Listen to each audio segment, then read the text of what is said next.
will be your God. So the first thing he does, he takes your burdens off. The first cup. The second cup, he breaks the chains that control you, those habits that bind you to this world. Then he pays the price to redeem you and to get you to the other side. But if he wanted to, he could have just said, okay, I've done that and I'll see you later. You're on your own. But no. He says, I want to marry you. I want to take you for myself. It's awful sweet when someone goes out of their way to really help you.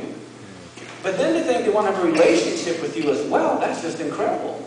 And that's what's amazing to me, and that's what the book of Ezekiel and Jeremiah is all about. God said, look, I met you in this waste-howling wilderness. I'm the one that took the yoke off of your jaw. I'm the one that set you free. And then look how you treat me. It's incredible. Now in Mark 14, verse 26, if you've been following along in the notes, we're on page 12, halfway down. In Mark 14:26, it says, if you remember, when they had sung a hymn, they went out into the Mount of Olives. Okay? Well, I can tell you the words to the song that they sang. Okay? Everybody knows it that knows Hebrew roots. Because what are they going to be singing? At every Passover, they sing what's called the Hallel, which is Psalms 113 through Psalms 118. And that was their hymn book, the Psalms. Well, Psalms 118 is the last hymn that they would sing. And so, look at Psalms 118, 21 through 23. He was about to be rejected on the Mount of Olives, and the very words they're singing is, the stone which the builders refused has become the headstone in the corner. That's the words to the song that they were singing. In verse 21 it begins, I will praise you for you have heard me and you have become my salvation. What's the Hebrew word for salvation? Yeshua. So here they're singing, I will praise you for you have heard me and you have become my Yeshua, the stone which the builders have refused. And that's what the words to the song they were singing right before he was betrayed and rejected. Also, look at this, Psalms 118 verse 27. He was bound to the cross at 9 in the morning, the third hour of the day. So imagine on Passover at 9 in the morning, the third hour of the day, you have 2.5 million people in Jerusalem all singing this huge choir.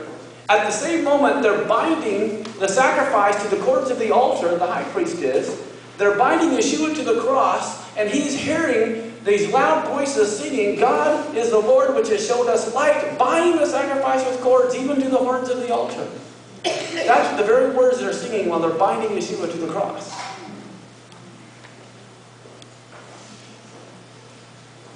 And then we see Mark 15:25. It was the third hour and they crucified him. And then it says it was about the 6th hour.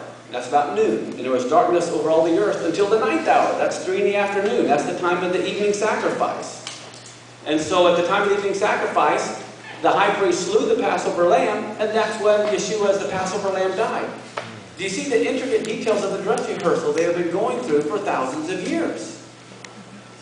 And it says in verse 47 of Matthew 27, verse 45 through 47, it basically says the same thing, and the Lord cries out, Eli, Eli, lama sabachthani.